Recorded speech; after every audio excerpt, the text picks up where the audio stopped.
Good morning student. Today 11th ஃபிசிக்ஸில் power அப்படின்னா திறன், அந்த டாபிக் பற்றி நம்ம பார்க்க போகிறோம். பவர் அப்படிங்கிறது ஒரு ஃபிசிக்கல் குவான்டிட்டி. எப்படி லென்த், மாஸ், டைம் அப்படிங்கிறத நம்ம ஒரு ஃபிசிக்கல் குவான்டிட்டி அப்படின்னு சொல்கிறோமோ, அதே போல் பவர் அப்படிங்கிறதும் ஒரு ஃபிசிக்கல் குவான்டிட்டி தான். பவர் அப்படின்னா என்னென்னா, நம்ம ஒரு ஒர்க்கை எவ்வளோ ஃபாஸ்ட்டாக பண்ணுறோம் அல்லது எவ்வளோ ஸ்லோவாக பண்ணுறோம் அப்படிங்கக்கூடிய அந்த மெஷர், அதை தான் நம்ம பவர் அப்படின்னு சொல்கிறோம். Power is a measure of how fast or slow a work is done. எவ்வளோ வேகமாக அந்த ஒர்க் நடந்தது அல்லது எவ்வளோ ஸ்லோவாக அந்த ஒர்க் நடந்தது அப்படிங்கிறத சொல்லக்கூடியது தான் பவர் அப்படின்னு சொல்கிறோம். பவர் அப்படிங்கிறத பி அப்படின்னு சொல்லி எக்ஸ்ப்ரெஸ் பண்ணுறோம். So work done by time taken. சரியா? பவர் அப்படிங்கிறது அந்த குறிப்பிட்ட டைமில் செய்யக்கூடிய அந்த ஒர்க் டன்னை தான் நம்ம என்னன்னு சொல்கிறோம், பவர் அப்படின்னு சொல்கிறோம். டைமை பொறுத்து அந்த டைமில் நடந்த அந்த ஒர்க் டன், அதை தான் நம்ம பவர் அப்படின்னு சொல்கிறோம். இப்போ P ஈக்குவல் டு W/T. அதுக்கு என்ன formula? Power equal to work done by time taken. அந்த குறிப்பிட்ட டைமில் நடந்த ஒர்க் டன், அதை தான் பவர் அப்படிங்கிறோம். அப்போ அதுக்கு ஒரு டெஃபினேஷன் நம்ம சொல்லணும் இல்லையா குட்டி? Power is defined as the rate of work done or energy deliver. ஓகேவா குட்டி? டைமை பொறுத்து செய்யக்கூடிய ஒர்க்கு அல்லது டைமை பொறுத்து எனர்ஜி டெலிவர் பண்ணினா அதுக்கு பேர் டெலிவர் ஆகுது இல்லையா குட்டி? அதுக்கு தான் நம்ம பவர் அப்படின்னு சொல்லி சொல்கிறோம். சரியம்மா, இதெல்லாம் பாக்ஸ் போட்டு வச்சுக்கோங்கடா குட்டி. கண்டிப்பாக 1 மார்க்கில் சம்ஸ் எல்லாம் வரும், 2 மார்க்கில் இந்த டெஃபினேஷன்ஸ் எல்லாம் கேட்பாங்க. ஸோ மார்க் பண்ணிக்கோங்க. இதிலேருந்து இது வரைக்கும் அப்படியே மார்க் பண்ணிக்கோங்க. 2 மார்க்கில் பவர் டிஃபைன், பவர் அப்படின்னா இதிலேருந்து இது வரைக்கும் எழுதணும். நெக்ஸ்ட்டு ஆவரேஜ் பவர், சராசரி திறன் அப்படின்னாக்கா என்னன்னு பார்க்கலாம். டிஃப்ரெண்ட் டைம் இன்டர்வலில் டிஃப்ரெண்ட் ஒர்க் நடக்குது அப்படின்னு சொல்லி நம்ம எடுத்துக்கிறோம். ஸோ அப்போ டோட்டல் ஒர்க் டன்னையும் ஆட் பண்ணுறோம். அதே மாதிரி அந்த டைம் இன்டர்வல் இருக்கு இல்லையா குட்டி, அந்த டிஃப்ரெண்ட் டைம் இன்டர்வல்லையும் நம்ம ஆட் பண்ணுறோம். சரியா குட்டி? டிஃப்ரெண்ட் டைம் இன்டர்வலில் டிஃப்ரெண்ட் ஒர்க் நடக்குது, அந்த ஒர்க் டன் எல்லாம் ஆட் பண்ணுறோம். அப்போ டோட்டல் ஒர்க் டன் நமக்கு கிடச்சிரும். அந்த டைம் இன்டர்வலில் ஆட் பண்ணுறோம். அப்போ டோட்டல் டைம் இன்டர்வல் கிடச்சிரும். அது ரெண்டுக்கும் இருக்கக்கூடிய ரேஷியோவை தான் நம்ம ஆவரேஜ் பவர் அப்படிங்கிறோம். ஸோ அப்போ P ஆவரேஜ் பாருங்கள், அதை தான் இந்த இடத்துல நமக்கு போட்டிருப்பாங்க. ஓகேவா? P average equal to total work done by total time interval. அவ்வளோதான் கண்ணு, ஒன்றுமே இல்லை, ரொம்ப ஈஸியானது. சரியா? அப்போ அதுக்கு டெஃபினேஷன் எழுதணும் இல்லையா குட்டி? அப்போ ஆவரேஜ் பவர் அப்படின்னா the average power is defined as the ratio of the total work done to the total time taken. இந்த ரேஷியோ அப்படிங்கிற வேர்டு ரொம்ப ரொம்ப ரொம்ப ரொம்ப இம்பார்ட்டண்ட்டுக்குன்னு 2 மார்க்கில் இந்த ரேஷியோங்கிற டேர்ம் நீங்கள் எழுதலைனாவே உங்களுக்கு மார்க் கொடுக்க மாட்டாங்க. சரியா? ஸோ இப்போ ஆவரேஜ் பவர் அப்படின்னா இதை எழுதிட்டு இந்த ஈக்குவேஷனையும் நீங்கள் எழுதணும். சரியா குட்டி?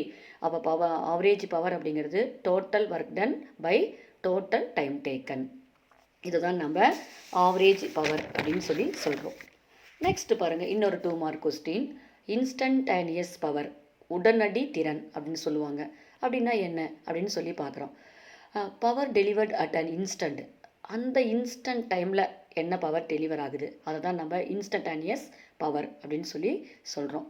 அதாவது அந்த ஃப்ராக்ஷன் ஆஃப் செகண்டில் பவர் டெலிவர் பண்ணினா அதுக்கு பேர் தான் இன்ஸ்டன்டேனியஸ் பவர் அப்படின்னு சொல்லி சொல்கிறோம். அதை நம்ம டைம் அப்ரோச்சஸ் 0 அப்படின்னு கூட சொல்லலாம். ஸ்டார்டிங் டைமுக்கும் அடுத்த டைமுக்கும் இடையில் இருக்கக்கூடிய அந்த இன்பிட்வீன் கேப் இருக்கு இல்லையா குட்டி? ஸ்டார்டிங் டைமுக்கும் அடுத்த டைம் இன்டர்வலுக்கும் இருக்கக்கூடிய அந்த இன்பிட்வீன் கேப்பு ரொம்ப ரொம்ப ரொம்ப குறைவாக இருந்துச்சுனாக்கா அப்ரோச்சஸ் கோஸ் டு 0 அப்படின்னு கூட நம்ம சொல்லலாம். அவ்வளோ குறைவாக இருந்துச்சு அப்படின்னாக்கா அந்த நேரத்தில் டெலிவர் பண்ணக்கூடிய அந்த பவர் தான், அதை தான் நம்ம இன்ஸ்டன்டேனியஸ் பவர் அப்படின்னு சொல்லி சொல்கிறோம். சரியா குட்டி? பாருங்கள், இப்போ P இன் INSTன்னு சொல்லி போட்டிருக்காங்க இல்லையா? அதுதான் மீனிங், இன்ஸ்டன்டேனியஸ் பவர் அப்படின்னு சொல்கிறோம். dW/dt. ஓகே? ஸோ அப்போ அதுக்கு டெஃபினேஷன் எழுதணும் இல்லையா குட்டி? The instantaneous power is defined as the power delivered at an instant. ஓகேவா? ஆஸ் டைம் இன்டர்வல் அப்ரோச்சஸ் 0, அந்த ஃப்ராக்ஷன் ஆஃப் டைமில் என்ன ஒர்க் நடக்குது, அதுக்கு தான் இன்ஸ்டன்டேனியஸ் பவர் அப்படின்னு சொல்கிறோம். சரியாம்மா? இது ஒரு 2 மார்க்கு, இதை அப்படியே மார்க் பண்ணிக்கோங்க. கண்ணி, இந்த மாதிரி டெஃபினேஷன்ஸ் கேட்டாங்கன்னா டெஃபினேஷன்ஸ் எழுதிட்டு அதுக்கு கீழே என்ன ஈக்குவேஷன் இருக்குது அதை கண்டிப்பாக நீங்கள் எழுதணுண்டா குட்டி. அதுக்கு தான் உங்களுக்கு மார்க் கொடுப்பாங்க பப்ளிக் எக்ஸாமில். இது ரெண்டுக்கும் சேர்த்து தான் மார்க் கொடுப்பாங்க. சரியா? ஸோ அப்போது இந்த 2 மார்க் கொஷினும் ரொம்ப இம்பார்ட்டண்ட்டு. தெரியல கேட்பாங்க. பவர் டிஃபைன் பவர் அப்படின்னா இந்த கொஷின், டிஃபைன் ஆவரேஜ் பவர் அப்படின்னா இந்த ஆன்சர், அதே மாதிரி டிஃபைன் இன்ஸ்டன்டேனியஸ் பவர் அப்படின்னாக்கா இந்த ஆன்சர் ப்ளஸ் ஈக்குவேஷன், இது எல்லாமே நீங்கள் எழுதணும். ஓகேவா குட்டி? இப்போ நம்ம யூனிட் ஆஃப் பவர் டாபிக் பார்க்கலாம். பவர் ஒரு ஸ்கேலார் குவான்டிட்டி. ஏன்னு சொல்லி பார்த்தீங்கன்னா பவருக்கு என்ன formula? Work done by time taken. ஒர்க்குக்கும் டைரக்ஷன் இல்லை, டைமுக்கும் டைரக்ஷன் இல்லை. ஸோ அப்போ பவர் அப்படிங்கிறது ஒரு ஸ்கேலார் குவான்டிட்டி. அதனுடைய எஸ்ஐ யூனிட் என்னன்னு பார்த்தீங்கன்னா வாட். ஸ்டீம் என்ஜின் கண்டுபிடிச்சார் இல்லையா குட்டி, ஜேம்ஸ் வாட், அவரை ஹானர் பண்ணுறதுக்காக வாட் அப்படிங்கக்கூடிய அந்த யூனிட்டை நம்ம யூஸ் பண்ணுறோம். சரியா குட்டி? எப்பயுமே யூனிட் நம்ம எக்ஸ்ப்ரெஸ் பண்ணும் பொழுது சயின்டிஸ்டோடைய நேமாக இருந்ததுன்னா ஃபர்ஸ்ட் லெட்டர் ஸ்மால் லெட்டராக இருக்கணும். அவருடைய சிம்பிள்ஸ், அந்த சிம்பிள்ஸை நம்ம எழுதும் பொழுது சயின்டிஸ்ட் நேமில் இருக்கக்கூடிய சிம்பிள்ஸை நம்ம எக்ஸ்ப்ரெஸ் பண்ணும் பொழுது கேபிட்டல் லெட்டராக எழுதணும். ஓகேவா குட்டி? இந்த யூனிட்டை இந்த மாதிரி தான் நம்ம யூனிட் எழுதணும். இதை ஞாபகம் வச்சுக்கோங்க. யூனிட்ஸுக்கு நமக்கு மார்க் இருக்குடா குட்டி. அதே மாதிரி பவருடைய டைமென்ஷன்ஸ் என்ன அப்படின்னு சொல்லி பார்த்தீங்கன்னா டைமென்ஷனல் ஃபார்முலா ml² T⁻⁻3. இந்த மாதிரி டைமென்ஷன்ஸை நீங்கள் மெமரி பண்ணக்கூடாது கண்ணு. அது எப்படி வந்துச்சு அப்படிங்கிறத புரிஞ்சுக்கிட்டு நீங்கள் படிக்கணும். நமக்கு தெரியும் பவருக்கு என்ன கண்ணு ஃபார்முலா? Power P = W/T. நம்ம தானே கண்ணு work done by time taken. Work done அப்படிங்கிறத நம்ம என்னன்னு கண்ணு சொல்லலாம்? Force into displacement. ஆமாம் தானே கண்ணு? So work done = force into displacement by time. ஓகேவாம்மா? ஃபோர்ஸ் அப்படின்னாக்கா Newton second law wise force is equal to ma into d divided by t. அவ்வளோதான் கண்ணு. இந்த மாதிரி ஒவ்வொன்றா நாமளாக எழுதுறதுக்கு ப்ராக்டிஸ் பண்ணிக்கணும். இப்போ எல்லாத்துக்குமே ஒன்றுக்கும் அதனுடைய டைமென்ஷன்ஸ் சப்ஸ்டிட் பண்ணுங்கள். மாஸோடைய டைமென்ஷன்ஸ் கேபிட்டல் M, லென்த்துக்கு கேபிட்டல் L, டைமுக்கு கேபிட்டல் T சப்ஸ்டிட் பண்ணுங்கள். ஸோ அப்போ M.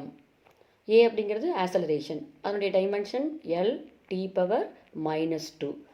D அப்படிங்கிறது displacement, length, so L divided by டைமுக்கு T. அவ்வளோதான் கண்ணு. இப்போ இது எல்லாத்தையும் நீங்கள் அரேஞ்ச் பண்ணிங்கன்னா முடிஞ்சது, அவ்வளோதான். சரியா?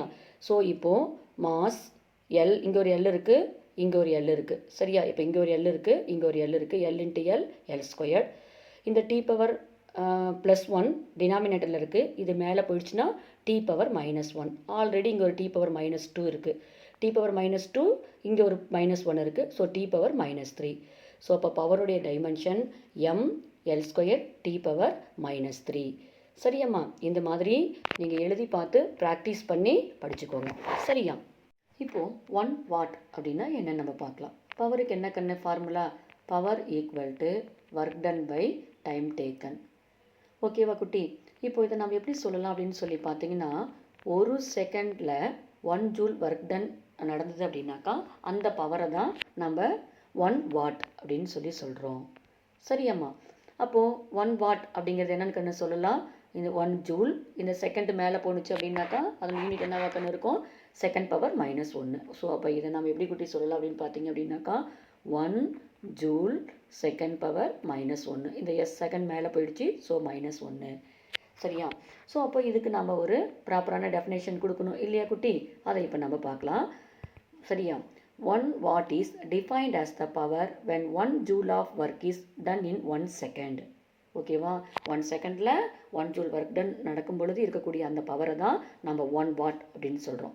அப்போ 1 வாட் = 1 ஜூல் செகண்ட் பவர் -1. சரியா குட்டி? இதனுடைய ஹையர் யூனிட் என்ன அப்படின்னு சொல்லி பார்த்தீங்கன்னாக்கா கிலோவாட் அண்டு மெகாவாட், ஜிகாவாட் அப்படிங்கக்கூடிய யூனிட்லேயும் நம்ம இதை எக்ஸ்ப்ரெஸ் பண்ணுறோம். 1 கிலோவாட் அப்படின்னா கிலோனா எவ்வளோ கண்ணு? 1000. 10⁻³ தானே கண்ணு?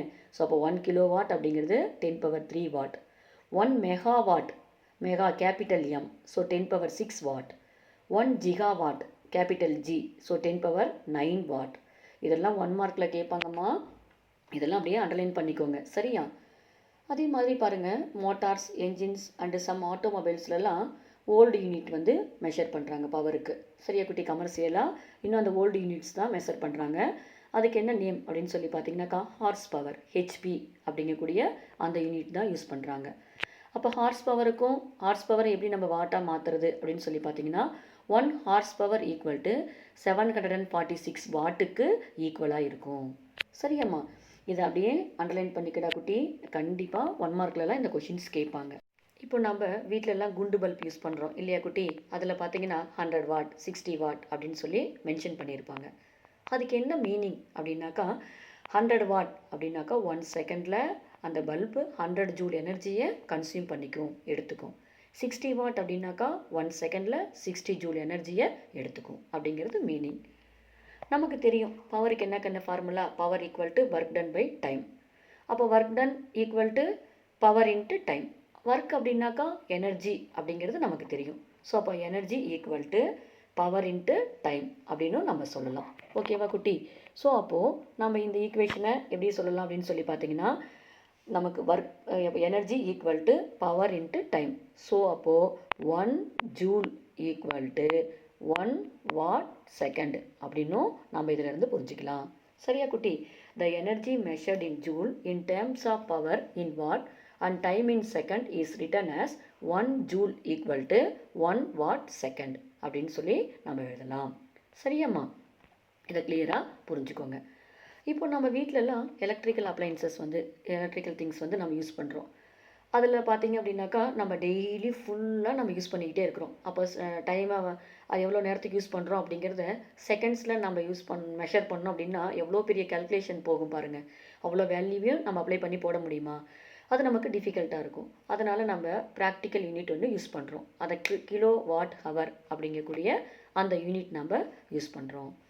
சரியா குட்டி? தியரிட்டிக்கலாக அதனுடைய யூனிட் என்ன அப்படின்னு சொல்லி பார்த்தீங்க அப்படின்னாக்கா ஜூல் தான் எனர்ஜிக்கு. ஆனால் ப்ராக்டிக்கலாக எனர்ஜிக்கு நம்ம என்ன யூனிட்டுக்கு யூஸ் பண்ணுறோம் அப்படின்னு பார்த்தீங்கன்னாக்கா கிலோ வாட் ஹவர் அப்படிங்கக்கூடிய யூனிட் நம்ம யூஸ் பண்ணுறோம். சரியாம்மா? நமக்கு தெரியும் 1 what equal to 1 joule. So அப்போ 1 வாட் ஹவர் ஈக்குவல் டு என்ன அப்படின்னு சொல்லி நம்ம பார்க்கலாம். அப்போ 1 வாட் ஹவர் ஈக்குவல் டு 1 ஹவருக்கு எவ்வளோ செகண்டு? 3600 செகண்டு. ஓகேவா? ஸோ அப்போது இந்த எலக்ட்ரிக்கல் யூனிட் 1 எலக்ட்ரிக்கல் யூனிட் அப்படிங்கிறது எப்படி நம்ம அந்த ப்ராக்டிக்கல் யூனிட்டை தியரிட்டிக்கல் யூனிட்டாக எனர்ஜிக்கு எப்படி கால்குலேட் பண்ணுறது அப்படிங்கிறத நம்ம பார்க்க போகிறோம். So 1 electrical unit equal to 1 kilo watt ஹவருக்கு ஈக்குவலாக இருக்கும். கிலோ அப்படின்னா எவ்வளோடா குட்டி? 10⁻3. ஓகேவா? ஸோ கிலோ வாட் அப்படிங்கிறது 10⁻3 வாட். ஹவர் 1 ஹவருக்கு 3600 செகண்டு. சரியா குட்டி? அப்போ 1 electrical unit equal to 3600 into 10⁻3 what second. இந்த என்னன்னு நம்ம சொல்லலாம், ஜூல்னு சொல்லலாமாடா குட்டி? ஸோ அப்போது 1 எலக்ட்ரிக்கல் யூனிட் அப்படிங்கிறது 3600 இன்ட்டு 10⁻3 வாட் செகண்டுக்கு ஈக்குவலாக இருக்கும். இது எப்படி எழுதலாம்? இந்த 10⁻2ன்னு எழுதிடலாமா? 36 இன்ட்டு 10⁻2 இன்ட்டு 10⁻3. ஸோ 10⁻3யும் 10⁻2வும் 10⁻5. இன்னொரு டிஜிட் தள்ளி பாயிண்ட் வச்சோம் அப்படின்னாக்கா 3.6 இன்ட்டு 10⁻6 ஜூல். அப்போது 1 electrical unit equal to 3.6 into 10⁻6 joule. ஓகேவாம்மா? ஸோ அப்போ 1 kilowatt hour equal to 3.6 into 10⁻6 joule. ஓகேவா? ப்ராக்டிக்கல் யூனிட்டை எப்படி தியரிட்டிக்கல் யூனிட்டாக கன்வெர்ட் பண்ணுறது அப்படிங்கிறத நம்ம பார்த்துருக்கோம். எனர்ஜியோடைய யூனிட்மா இது, பவருடைய யூனிட் அப்படின்னு சொல்லி கன்ஃபியூஸ் பண்ணிக்கக்கூடாது. சரியா குட்டி? இங்கே கிலோவாட் ஹவர், இந்த கிலோவாட் ஹவர் அப்படிங்கிறது எனர்ஜியோடைய யூனிட். ஓகேவாம்மா? இப்போது இதில் 1 யூனிட் அப்படின்றது பார்த்திங்க அப்படின்னாக்கா எதுக்கு ஈக்குவலாக இருக்கும்? ஒரு 1 எலக்ட்ரிக்கல் எனர்ஜியோடைய 1 யூனிட் அப்படிங்கிறது 1 கிலோவாட் ஹவருக்கு ஈக்குவலாக இருக்கும். சரியா குட்டி? 1 unit of electric energy is 1 kilowatt ஹவருக்கு ஈக்குவல். சரியா? இதெல்லாம் 1 மார்க்கில் கேட்பாங்க, அப்படியே அண்டர்லைன் பண்ணிக்கோங்கடா குட்டீஸ். ஓகே, இப்போ நம்ம ஒரு இம்பார்ட்டண்ட் 3 மார்க் கொஷின் பார்க்க போகிறோம். Relation between power and velocity. பவருக்கும் வெலாசிட்டிக்கும் என்ன ரிலேஷன் அப்படிங்கிறது நம்ம பார்க்க போகிறோம். எப்போ ஒர்க் நடக்கும்? ஒரு ஆப்ஜெக்ட் மேலே நம்ம ஃபோர்ஸை அப்ளை பண்ணோம் அப்படின்னாக்கா ஒர்க் நடக்கும். சரியா? ஸோ நம்ம அப்ளை பண்ணக்கூடிய ஃபோர்ஸை எஃப் அப்படின்னு சொல்லி எடுத்துக்கிறோம். அதனால் டிஸ்பிளேஸ்மெண்ட் ஆகுது இல்லையா குட்டி அந்த ஆப்ஜெக்ட், அதை டிஆர் அப்படின்னு சொல்லி அதை ஸ்மால் டிஸ்பிளேஸ்மெண்ட்டு. ஏன்னா அது ஸ்டெப் பை ஸ்டெப்பாக தான் அந்த டிஸ்பிளேஸ்மெண்ட் இருக்கும் இல்லையா? ஸோ அப்போ நம்ம அப்ளை பண்ணுற ஃபோர்ஸை எஃப் அப்படின்னு சொல்லி எடுத்துக்கிறோம். டிஸ்பிளேஸ்மெண்ட் டிஆர் அப்படின்னு எடுத்துக்கிட்டோம் அப்படின்னாக்கா ஒர்க் டன்னுக்கு நமக்கு தெரியும் ஃபோர்ஸ் இன்ட்டு டிஸ்பிளேஸ்மெண்ட்டு. ஸோ ஓகேவா குட்டி? இப்போது அது ஸ்மால் டோட்டல் ஒர்க் டன் வேணும் அப்படின்னாக்கா நம்ம அதை இன்டெக்ரல் பண்ணுறோம். So W equal to integral F vector dot TR vector. இது நமக்கு தெரியும், இது ஒரு டாட் ப்ராடக்ட் அப்படிங்கிறது நமக்கு தெரியும். முன்னாடியே இதை பற்றி நம்ம டீட்டெயில்டாக பார்த்துட்டோம். இப்போது இந்த ஈக்குவேஷன் இருக்கு இல்லையா குட்டி, இந்த ஈக்குவேஷன் நம்பர் 4.4ல் லெஃப்ட் சைடு நம்ம என்ன பண்ணுறோம் அப்படின்னு சொல்லி பார்த்தீங்கன்னா இந்த மாதிரி மாற்றி எழுதுகிறோம். டபிள்யூ டோட்டல் ஒர்க் டன் வேணும் அப்படின்னாக்கா அந்த ஸ்மால் ஒர்க் டன்னு நம்ம என்ன பண்ணுவோம், இன்டெக்ரல் பண்ணுவோம். ஓகேவா? அப்போ W equal to integral DW. இந்த வேல்யூ இருக்கு இல்லையா குட்டி, இதை டிடியால் மல்டிப்ளை பண்ணி டிடியால் டிவைட் பண்ணுறோம். வேறு ஒன்றுமே இல்லைம்மா, ஈஸி தான். அப்போ d W divided by d t into d t. ஓகேவா? ஏன்னா இப்போ இந்த வேல்யூ மாறாது, அதுவே தான் இருக்கும். அதே மாதிரி இந்த ஈக்குவேஷன் நம்பர் 4.4 இருக்கு இல்லையா குட்டி, இந்த ரைட் சைடு பாருங்கள், அதையும் அதே மாதிரி டிடியால் மல்டிப்ளை பண்ணி டிடியால் டிவைட் பண்ணுறோம். So F integral F vector dot TR vector equal to integral F vector dot TR vector டிடியால் டிவைட் பண்ணி டிடியால் மல்டிப்ளை பண்ணுறோம். அந்த வேல்யூ மாறாது. இதில் இந்த டேர்ம் நம்ம என்னென்னு சொல்லலாம், வெலாசிட்டி நமக்கு தெரியும், முன்னாடி நம்ம இதை படிச்சிருக்கோம். அப்போ velocity equal to d R by d t. சரி, அப்போ இதை நம்ம வெலாசிட்டின்னு எழுதிக்கலாமாடா குட்டி, இந்த டேர்மை அதுதான் எழுதியிருக்கோம், வேறு ஒன்றுமே இல்லை, ஈஸி தான்டா குட்டி. இந்த ஈக்குவேஷனில் லெஃப்ட் சைடும் நம்ம என்ன பண்ணுறோம், இந்த மாதிரி எக்ஸ்பேண்ட் பண்ணிவிட்டு டிடியால் டிவைட் பண்ணி டிடியால் மல்டிப்ளை பண்ணுறோம். அதே மாதிரி ரைட் சைடு ஒரு ஈக்குவேஷன் இருக்குன்னாக்கா லெஃப்ட் சைடு என்ன பண்ணுறோமோ அதே தான் ரைட் சைடும் பண்ணணும்னு உங்களுக்கு தெரியும். அதே மாதிரி டிடியால் மல்டிப்ளை பண்ணி டிடியால் டிவைட் பண்ணுறோம். ஸோ அப்போது integral F vector dot TR vector equal to integral F vector, அதை அப்படியே போட்டுக்கிறோம். இது என்னடா குட்டி, velocity F vector dot we vector, ஏன்னாக்கா இந்த வெலாசிட்டி இன்ட்டு டிடி. சரியா குட்டி? இப்போது இந்த வேல்யூ ஈக்குவேஷன் நம்பர் 4.42வையும் ஈக்குவேஷன் நம்பர் 4.41ஐயும் ஈக்குவேஷன் 4.40ல் சப்ஸ்டிட் பண்ணினா முடிஞ்சு போச்சு, அவ்வளோதான், வேறு ஒன்றுமே இல்லை. ஸோ இப்போ இந்த இடத்துல டபிள்யூக்கு பதிலாக இந்த டேர்ம் சப்ஸ்டிட் பண்ணுங்கள். Integral d W by d t into d t equal to, இப்போ இந்த டேர்முக்கு பதிலாக integral F vector dot d r வெக்டாருக்கு பதிலாக இந்த term integral F vector dot we vector d t. அவ்வளோதான் கண்ணு, வேறு ஒன்றுமே இல்லை. இப்போ இந்த டேர்மை அப்படியே இந்த சைடு கொண்டு வாங்க. அப்போ integral d W by d t into d t, இந்த டேர்ம் இந்த பக்கம் வந்தால் மைனஸாக மாறுமா கண்ணு, minus integral F vector dot we vector into d t equal to 0. ஓகேவா? சைடில் இதை எழுதி வச்சுக்கோங்க. இதில் என்னென்ன காமனாக இருக்குது பாருங்கள், இன்டெக்ரல் வெளியில் எடுத்துடுறோம், இங்கேயும் டிடி இருக்குது, இங்கேயும் டிடி இருக்குது, வெளியில் எடுத்துட்டோம். மீதி என்னென்ன கண்ணு இருக்குது, டிடபிள்யூ பை டிடி, இந்த டேர்ம் இந்த பக்கம் வந்ததுனால மைனஸ் போட்டோம், F vector dot we vector. ஓகேவா குட்டி? டிடியோடைய எந்த வேல்யூவுக்கும் இந்த ரிலேஷன் நமக்கு ட்ரூவாக இருக்கும். சரியா குட்டி? ஸோ அப்போ அந்த ப்ராக்கெட்டில் இருக்கிறது 0க்கு ஈக்குவலாக இருக்கணும். சரியா? ஸோ அப்போ d W by d t minus F vector dot we vector equal to 0, இந்த டேர்ம் அப்படியே எடுத்து எழுதிக்கிறோம். அல்லது எப்படி குட்டி எழுதலாம், இந்த டேர்ம் இந்த பக்கம் கொண்டு வந்தீங்க அப்படின்னாக்கா d W by d t equal to F vector dot we vector, ஏன்னா இதை நம்ம இந்த பக்கம் கொண்டு வந்துடுறோம், ஈக்குவல் டு பி. சரியாம்மா? டிடபிள்யூ பை டிடி அப்படின்னா என்ன கண்ணு, work done by time taken, அதை நம்ம என்னென்னு கண்ணு சொல்லலாம், பவர். ஸோ அப்போ power equal to F vector dot we vector, அது ஒரு ஸ்கேலார் குவான்டிட்டி, ஏன்னா டாட் ப்ராடக்ட்டு பவர் அப்படிங்கிறதும் ஒரு ஸ்கேலார் குவான்டிட்டி. சரியாம்மா? இதெல்லாம் பாக்ஸ் போட்டு வச்சுக்கோங்க, இது ஒரு இம்பார்ட்டண்ட்டு கொஸ்டின்மா, 3 மார்க்கில் கேட்பாங்க. ஓகே.